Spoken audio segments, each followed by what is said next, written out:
Vamos falar hoje sobre o calvinismo. Calvinismo, que nada mais é do que o agostinianismo, doutrina de Agostinho. Alguns batistas, o ramo batista, presbiteriano e alguns ramos chamados igreja reformada. Hoje os grandes pregadores do calvinismo é Paul Washer, Hernandes Dias Lopes, Augustus Nicodemos e uma outra variedade de pregadores. Quando você ouvir falar de teologia reformada, na verdade eles querem tirar a verdadeira história disso aí. Na verdade o nome deveria ser calvinismo, mas eles estão trazendo como teologia reformada. E para começar, o que é calvinismo? Calvinismo, eu estou com aqui nas minhas mãos o dicionário de religiões, crenças e ocultismo da Editora Vida. Excelente trabalho. E o verbete calvinismo diz assim: calvinismo, junto com o luteranismo e o zwinglianismo, o calvinismo constitui uma das três maiores ramificações do protestantismo reformado. Seu fundador foi João Calvino, que viveu de 1509 a 1564. Embora muitos aspectos seja similar ao luteranismo, o calvinismo também contém algumas diferenças importantes, como o movimento é melhor notado por seus famosos 5 pontos, tulip, eles chamam, depravação total, eleição incondicional, expiação limitada, graça irresistível e perseverança dos santos. O calvinismo também é conhecido por sua doutrina da dupla predestinação. Por Calvino ter concluído que, ao Deus eleger alguns para a salvação através do decreto divino, ao mesmo tempo elegeu outros para a condenação. O Deus que escolhe aleatoriamente, sem critério nenhum. É como fazer um concurso. Se a gente pode ilustrar, o calvinismo é isso: é como fazer um concurso e não escolher os melhores, os mais capacitados, aqueles que atingirem, na verdade, não capacitados, aqueles que atingirem o pedido, que trabalharem para fazer aquilo ali. Então você faz um concurso, dá a prova para as pessoas, para que elas façam e passem no concurso, só que aí você rasga aquelas provas e escolhe pela cara, pelo rosto, pelo corpo das pessoas, não pelo desempenho, O calvinismo é isso. É mais ou menos como acontece aqui nos concursos públicos aqui no Brasil, Você vai bem na prova, só que outra pessoa te coloca lá, porque é amigo do fulano, do Beltrano, e ele passa sem nem mesmo ter ido lá fazer. Então, o calvinismo é isso. As escrituras dizem que nós somos salvos sim pela graça, mas a Bíblia diz que temos que permanecer na graça para alcançar a salvação, Somos salvos sim quando aceitamos Cristo como Salvador, mas podemos perder sim a salvação. Isso a gente pode ler de Gênesis a Apocalipse, Sempre houve condição. A condição para se concluir a salvação, não a condição para ser salvo, Porque eles vão argumentar, quando eles falam só a graça, eles não estão dizendo que é a graça de Jesus Cristo, estão dizendo que é aleatório. Jesus vai escolher quem ele quiser, independente de servir ele ou não. É mais ou menos assim. O calvinismo é como se naquele grande dia, vamos por aí, o apóstolo João for para o inferno e Hitler para o céu. Por quê? É quem faz a escolha, supostamente eles falam que quem faz a escolha é Deus, então tanto faz a vida do Hitler quanto a vida do João, o discípulo. Porque quem sabe se Deus vai escolher João mesmo? E quem sabe se Deus não vai escolher o Adolf Hitler? Isso é a doutrina do calvinismo. Que, na verdade, o calvinismo é uma releitura do agostinianismo. O que é o agostinianismo? Agostinho, ele foi o pai, vamos dizer assim, do catolicismo romano, das doutrinas católicas romanas, né? E esse senhor aí, que muitos dos cristãos eles adoram, né? Eles amam de paixão eles amam de paixão o Agostinho. Eles o defendem como um grande homem da igreja e tal, né? Só que tem um grande problema. O Agostinho, ele foi terrível, né? Conta a história que Agostinho, ele tem um irmão Alberto Rivera. Ele conta que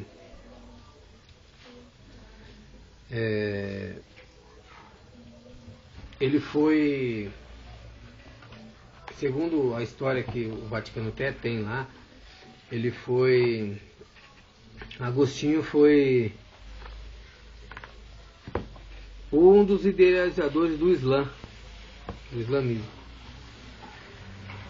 E tem aqueles irmãos que adoram a história, assim, adoram não a história verdadeira, mas eles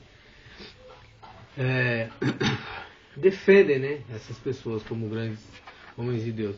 Mas Agostinho, o Agostinho padre católico, que eles chamam de Santo Agostinho, ele foi um herege. Ele perseguiu os donatistas, né, que não concordavam com as doutrinas católicas romanas. Aí vai ter ramos do cristianismo que vai falar que os donatistas eram hereges, mas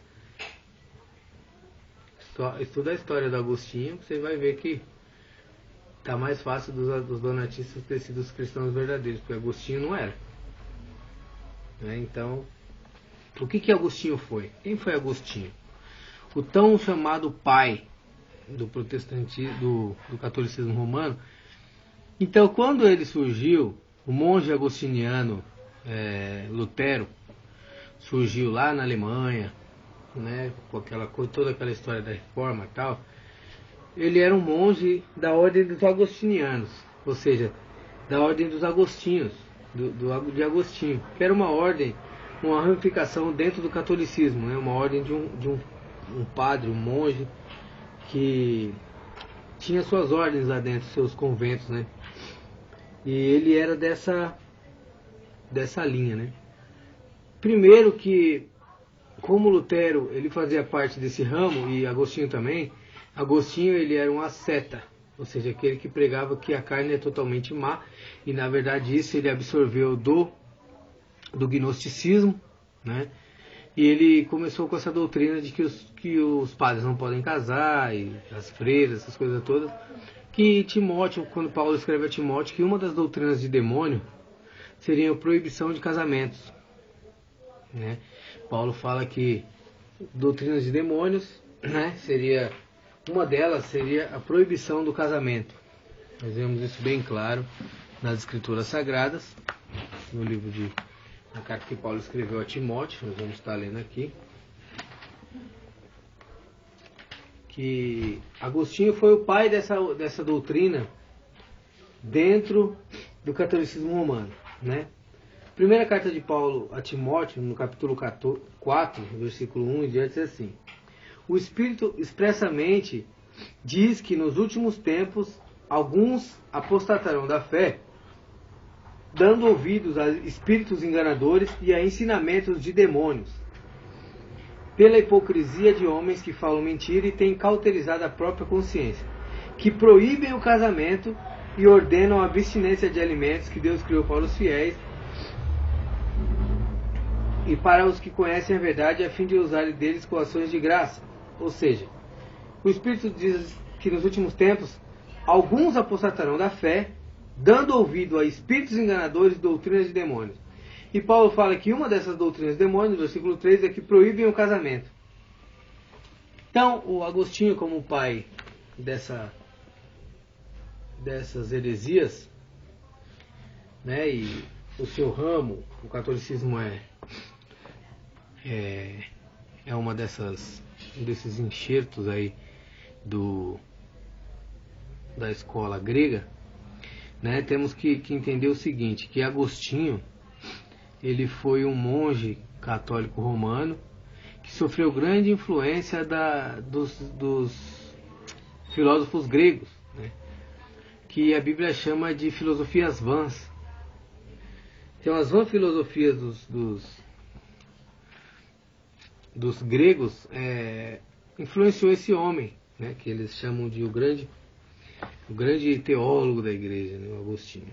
E também ele foi o criador da doutrina de perseguir a igreja. E ele foi o que criou essa doutrina que nós vemos do calvinismo agora.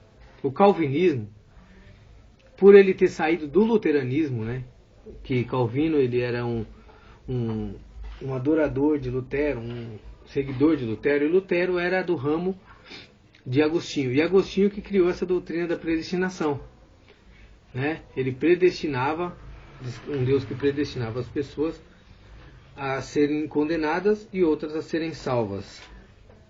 Lógico que isso vai de contra o que as escrituras falam. O texto áureo, que eles chamam de texto áureo da Bíblia, que diz que Deus amou o mundo de tal maneira que deu seu Filho unigênito para que todo aquele que nele crê não pereça, mas tenha vida eterna. Eu creio que todo calvinista, todo batista calvinista, todo calvinista no seu geral, eles poderiam analisar só esse versículo já destrói a doutrina do calvinismo. Porque a Bíblia diz que para que todo, ou seja, é condicional ali. O Senhor deu o seu Filho para o quê? Para aqueles que creem fossem salvos. Então, se fosse o calvinismo verdade, diz assim, olha, tinha que estar escrito assim, que Deus deu o seu Filho unigênito, porque ele já escolheu pessoas e condenou outras. Então não importa você fazer nada, não precisa ser crer nem não crer. Né? Aí eles vão argumentar, não, mas a soberania de Deus, não nada tem a ver com a salvação das pessoas ou não. Porque Deus, na sua soberania, ele não pode ser, a soberania de Deus não pode ser maligna, ele não pode ter injustiça. Ele é um Deus soberano e é um Deus justo, né? E Deus não pode mentir. Se ele pudesse, a Bíblia diz que ele não pode mentir, é impossível que ele minta. Então, uma vez que ele disse assim, olha, lá no livro de Hebreus diz que é impossível que aqueles que provaram do dom celestial e voltaram novamente, é impossível que tenha arrependimento para eles. Então quer dizer, aquelas pessoas um dia estavam na graça, eram sim salvas, mas perderam a salvação. Aí você vai argumentar, mas como que elas podiam ser salvas e perder a salvação? Porque a salvação é um processo contínuo. O próprio Paulo fala que ele ainda não tinha alcançado no total. Porque enquanto estamos aqui, porque a salvação ela tem que ser completada, né? Paulo ele diz assim, combati o bom combate, acabei a carreira e guardei a fé. Não sei como que os calvinistas interpretam essa passagem. Então Paulo, segundo os calvinistas, Paulo era um tolo. Que combate que ele combateu? Segundo a doutrina calvinista, não há combate a ser combatido. Deus já escolheu de antemão as pessoas que ele quer salvar e as que quer condenar. Que combate então que Paulo teria combatido? Vendo como é fácil acabar com essa doutrina do calvinismo? Ela é a mais perniciosa de todas as doutrinas que já surgiu no meio do cristianismo apóstata, né? Eu vou estar lendo aqui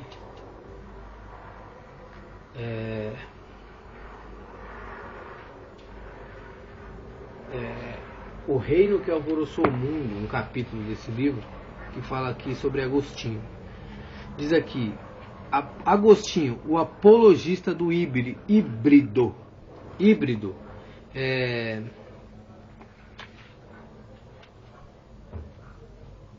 Híbrido é uma mistura, né? Uma junção de duas coisas. É tipo meio que um mutante, né? Uma coisa que se juntou, né, para fazer algo, foi juntada para fazer algo, um híbrido, uma coisa como que meio que um homem misturado com um cavalo, essas coisas do ocultismo. Então ele tentou juntar isso, né? Então vamos ver aqui. O Império Romano estava se desmoronando. A igreja estava se afundando no mundo, a igreja apóstata. E em lugar de ela alvoroçar o mundo, tanto a igreja estava afundando no mundo em lugar de alvoroçar o mundo. Tanto que o reino de Deus precisava urgentemente de um Paulo ou de um João Batista que de maneira audaz desse frente e desafiasse todo o híbrido constantiniano, que foi a junção da igreja com o Estado, né? O híbrido aqui é a junção da igreja com o Estado, a igreja tomando conta dos poderes políticos, que é uma união impossível nas escrituras, né? No entanto, o que a igreja conseguiu foi o principal defensor dessa junção que já tem existido. Seu nome era Agostinho, né? Agostinho foi um homem muito característico de sua época. Ele aceitou totalmente essa junção de Constantino, né, com o mundo e as mudanças que este trouxe à suposta igreja. Ele foi um apologista muito capaz em favor de Constantino. E, infelizmente, não houve nenhum porta-voz talentoso a favor desse reino. Portanto, naturalmente, os argumentos de Agostinho prevaleceram. Por quê? Por que os argumentos de Agostinho prevaleceram no mundo, né? Na igreja do mundo? Na igreja, não na igreja de Cristo. Porque Agostinho, ele foi, sim, o porta-voz do rapaz que a gente falou lá, do Constantino. Então, como ele tinha todos os holofotes virados para ele, foi o que mais se espalhou. Mas a igreja de Cristo, ela vencia, né? Como eu falei, os donatistas, eles lutaram contra, né? E outros ramos assim chamados de os paulicianos, muitos irmãos lutaram contra esse povo aí. Só que o Agostinho prevaleceu a sua doutrina porque ele tinha o império para segurar essa doutrina, que era da igreja-estado, da falsa igreja.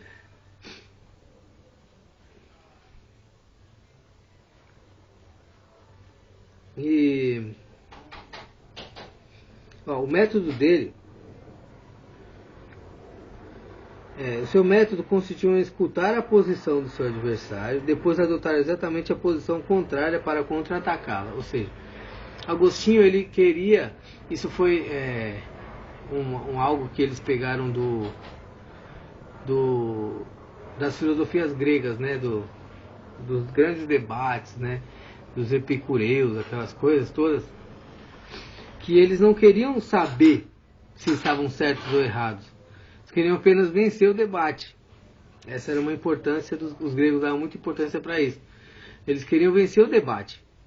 Não importa se o pensamento dele fosse errado. Então o que Agostinho fez? Ele pegou dessa ideia e, vamos supor, algumas pessoas defendiam algumas heresias, é lógico, apareceu algumas heresias nessa época, junto com esses também que eram auto-hereges. E Agostinho adotou uma posição contrária, ou seja, tudo que uma pessoa herege fosse adotar, ele adotava o contrário, né, para que pudesse vencê-la. Que ele queria apenas vencer a discussão e não pregar a verdade. Para ilustrar isso melhor, representemos uma das doutrinas apostólicas com a cor verde, a qual obtém da mistura do azul com o amarelo, e representamos o ponto de vista herético dessa mesma doutrina com a cor azul.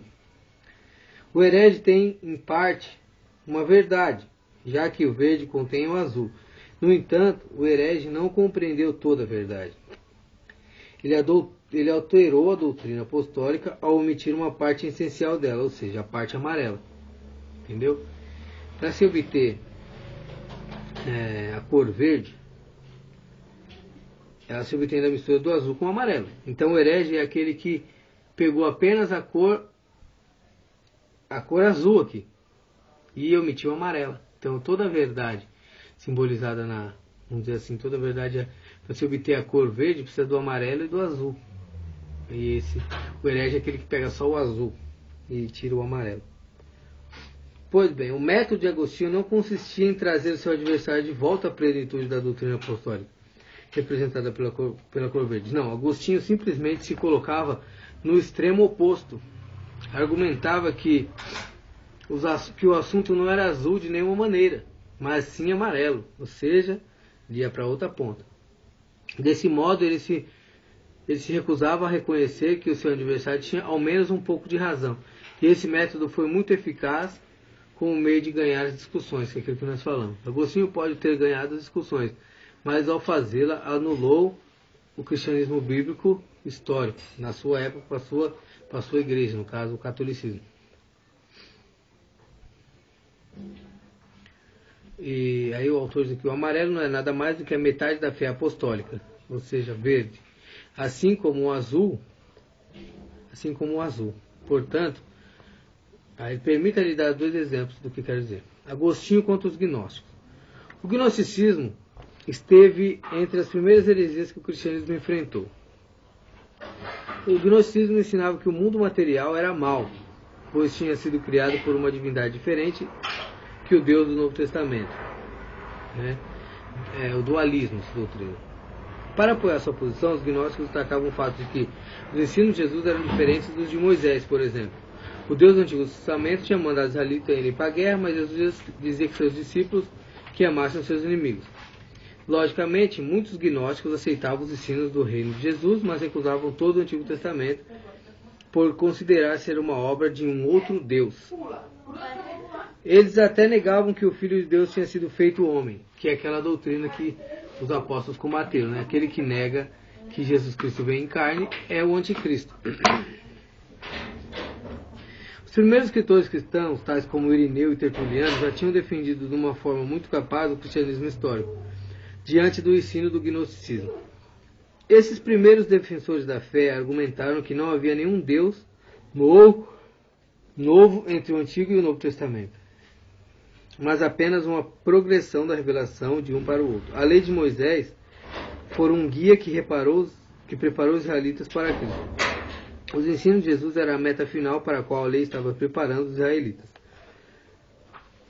No entanto, esse argumento não pais da igreja, eles põem aqui, mas esse argumento desses primeiros cristãos não concordava com a junção do híbrido do Constantino, que era o Estado com a igreja. O híbrido era basicamente uma combinação da teologia do Novo Testamento, a moralidade e o estilo de vida do Antigo. Reconhecer que o Novo Testamento introduzia maiores e novas leis morais maiores do que o Antigo Testamento significava reconhecer que o híbrido de Agostinho estava equivocado e tal ideia não servia para ele. Por essa razão, Agostinho respondeu aos gnósticos, negando sua premissa fundamental. Ele propôs que os ensinos de Jesus não se diferenciavam do Antigo Testamento. Ele dizia que matar era tão lícito sobre o Novo Testamento como foi sobre o Antigo Testamento. Agostinho escreveu: o que há de mal com a guerra?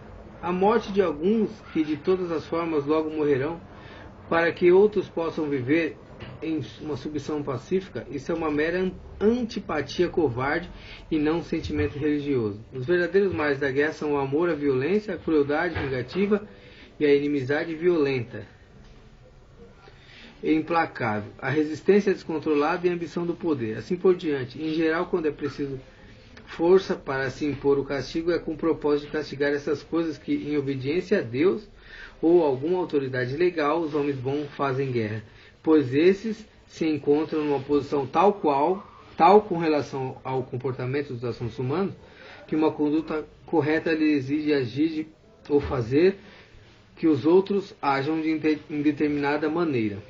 Então o que acontece? Né? Essa citação está no... Essa citação de Agostinho, ele está dizendo que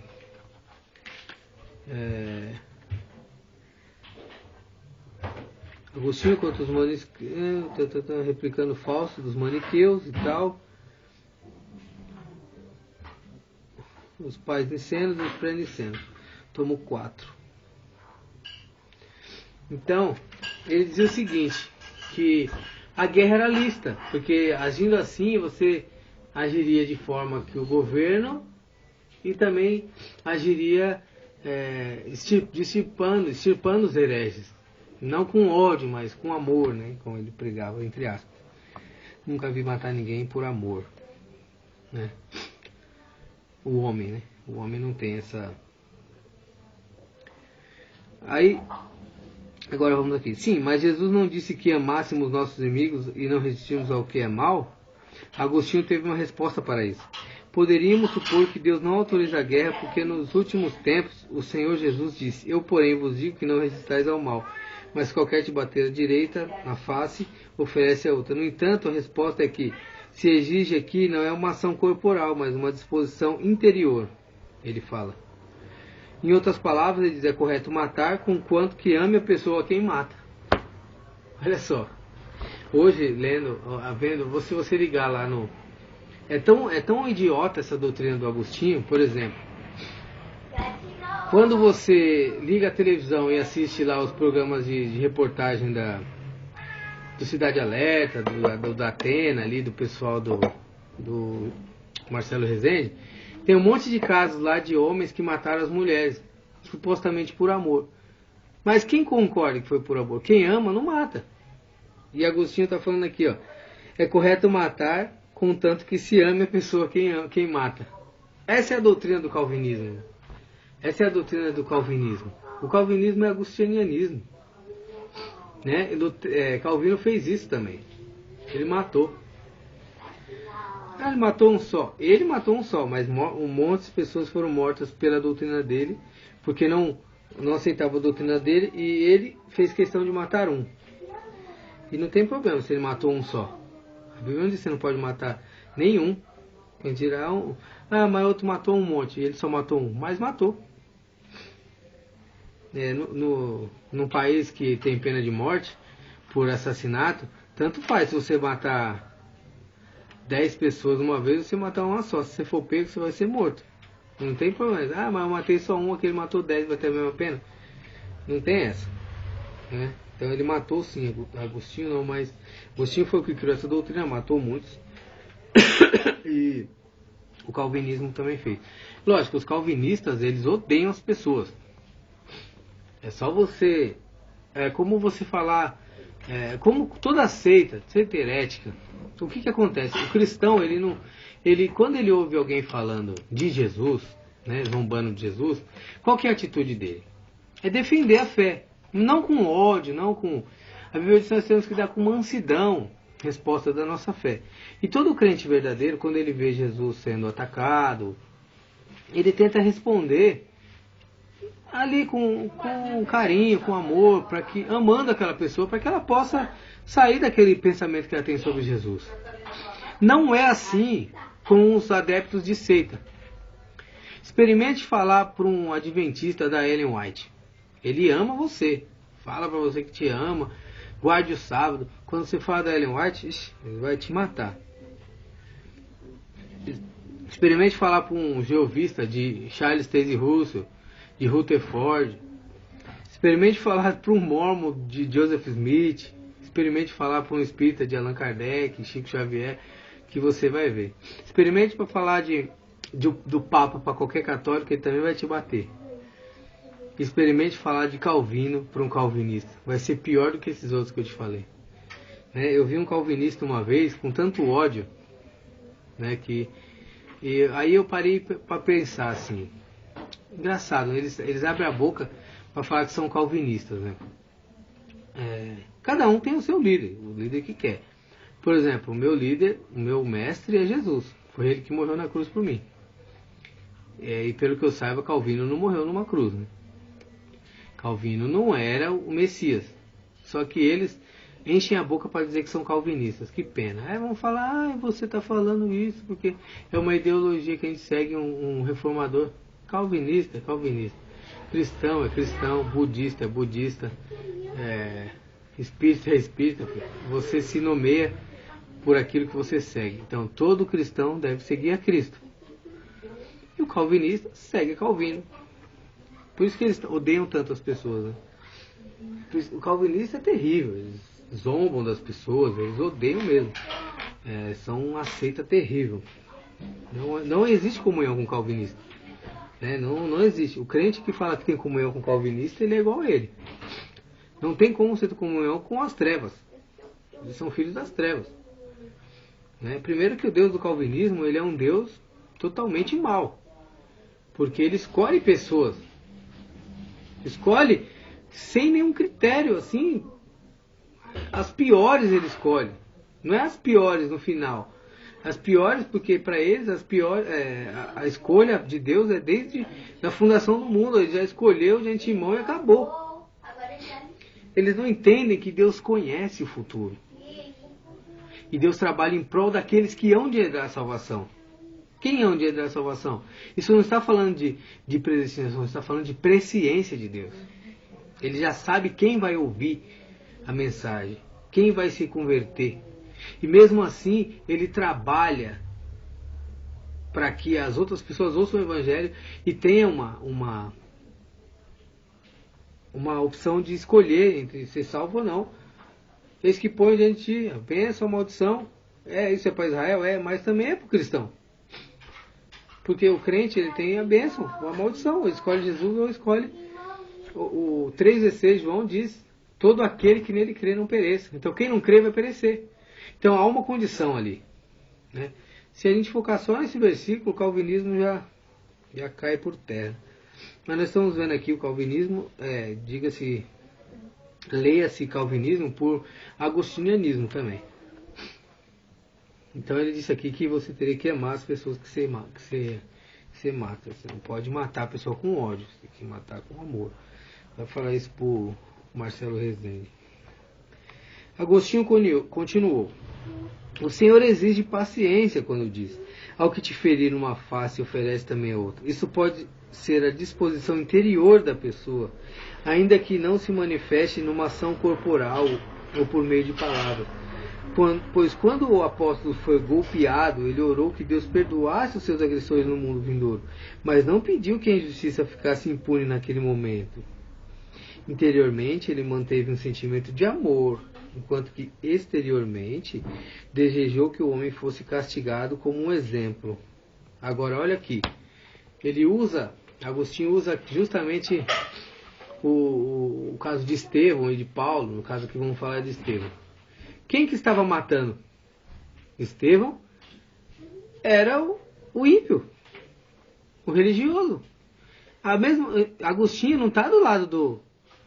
Vamos transferir o que Agostinho fez com o que fizeram com Estevão. Agostinho estava no lugar dos matadores de Estevão, não no lugar de Estevão. Porque ele que mandou matar os cristãos, Agostinho. Assim como os judeus matavam os cristãos. Então eles são sorrateiros, né? Porque a Bíblia diz que eles literalmente estavam cheios do Espírito Santo e diz que Deus perdoasse mesmo. Deus pediu para que Deus perdoasse eles, né? No caso, quem precisa ser perdoado é quem está matando, não quem está morrendo. E o Agostinho que transformou o contrário. É difícil, dificílimo. Esse tipo de lógica para ganhar um argumento de palavras, mas não jogar limpo com Cristo. Segundo Agostinho, podemos fazer os mesmos atos brutais que o mundo. Nossas ações podem ser tão violentas como a dos israelitas sob o Antigo Testamento, desde que os nossos sentimentos interiores sejam outra coisa senão bondosa, paz e amor. É quase que cômico isso aí. É como uma piada. Como dizer assim, que o Hitler, ele matou aqueles judeus e aquele povo na Segunda Guerra Mundial, mas ele amava eles. né? Ele podia dizer que ele estava amando. Ele pode alegar que no coração dele estava amando aquelas pessoas, ele só estava matando porque estava fazendo uma obra para Deus, não é? Só que a gente sabe que não é assim, mas é tão sorrateiro, tão maldito esse homem, Agostinho, o pai do catolicismo, o pai do Islã, né? E pai do protestantismo reformado, que eles chamam de como é que eles chamam? A teologia reformada, é um nome bonito agora.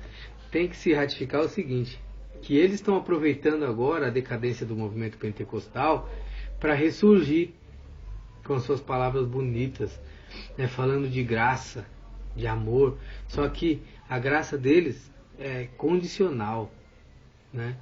É expiação limitada. Jesus não morreu por todos, ele morreu só por aqueles ali. A Bíblia diz que Jesus morreu por todo aquele que crê. Se o mundo inteiro cresce em Jesus, o mundo inteiro seria salvo. Só não vai ser salvo porque não crê. Então não é expiação limitada, como eles pregam. É ilimitada. Então vimos aqui que ele diz que matar em nome, amando uma pessoa pode.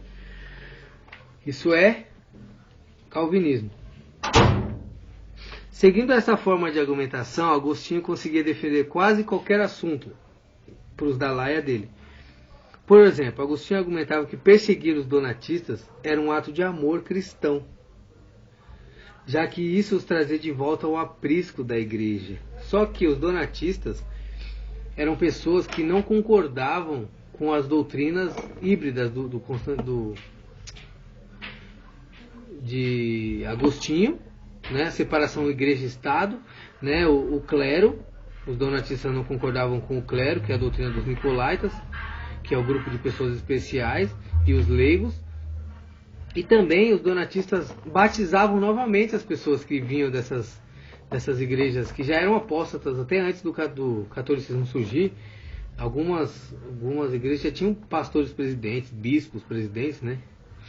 E os donatistas eram um grupo de pessoas que não entravam nessa, né? Eles preservavam a palavra de Deus, preservavam a verdadeira doutrina dos apóstolos. E o Agostinho, ele foi as primeiras pessoas que ele perseguiu e matou foram os donatistas, um ramo anabatista da Igreja de Cristo que eles mataram, né?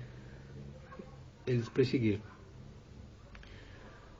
Aí ele põe aqui, por exemplo, Agostinho argumentava que perseguir os donatistas era um ato de amor cristão, já que isso os trazia de volta ao aprisco da igreja, entre aspas. Acaso não faz parte do cuidado do pastor trazer de volta ao redil do seu senhor uma ovelha que abandonou o rebanho depois de encontrá-la, mesmo que a ovelha não tenha sido afugentada violentamente, mas se desgarrada por meio de palavras meigas, lisonjeiras e sedutoras?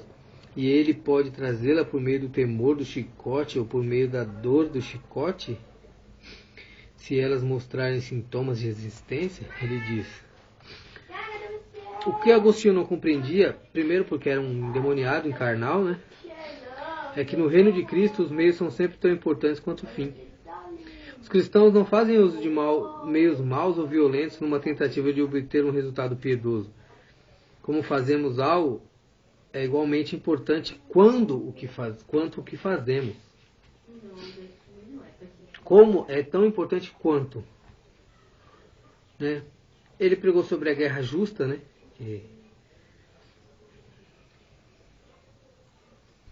Ele diz aqui, ó, seria correto matar um homem, matar outro homem se o cristão amar o homem que está matando. Se o homem matar numa guerra que se iniciou como último recurso depois de toda outra solução possível ter fracassado. Aliás, essa doutrina aqui, a gente tem que lembrar o seguinte, os Estados Unidos faz isso. Eles alegam que estão indo defender as pessoas que vivem naqueles países, né? E eles invadem os países, matam as pessoas de lá, lógico que é por causa do petróleo. E não é de se estranhar que o calvinismo, a teologia reformada surgiu com grande força também nos Estados Unidos, né? Depois de recusar toda a solução possível fracassada, o cristão matar somente numa guerra feita para restabelecer os direitos que verdadeiramente foram violados, ou para defender as demandas injustas impostas à força, que é o que os Estados Unidos fazem. O cristão matar somente, é permitido matar somente numa guerra feita sob a autoridade e de um governante. O cristão matar, é justo o cristão matar somente numa guerra em que o seu lado tem uma possibilidade razoável de ganhar. Ou seja, tem que ser ligeiro, porque se ele for para uma guerra que o outro pode ganhar, então é melhor nem entrar. Né? É lícito o cristão matar procurando distinguir entre soldados civis e soldados civis. Nunca matar civis de propósito, ou seja, sem querer você pode matar. É lícito o cristão matar somente numa guerra em que o bem que se procura por meio da sua violência supera o mal que a violência produz. Agora, explica pra mim. Matar, essa última frase aqui, numa guerra em que o bem que se procura por meio de sua violência superar o mal que a violência produz. Cara, é uma coisa que não dá nem pra entender o que ele quis dizer aqui. Ou seja, matar pra trazer a guerra, o bem. Tipo, fazer o mal para trazer o bem. Tipo assim, é uma coisa assim. Olha lá. É lícito o cristão matar somente numa guerra em que o lado vencedor nunca exigir a total humilhação do lado perdedor. Onde se encontra isso? 6, vamos ver. Onde ele falou isso? Os adoradores dele devem saber que se encontra no Agostinho e Faustus. A mesma coisa que ele escreveu para Fausto, né? E tomo 4, 3 vezes 1.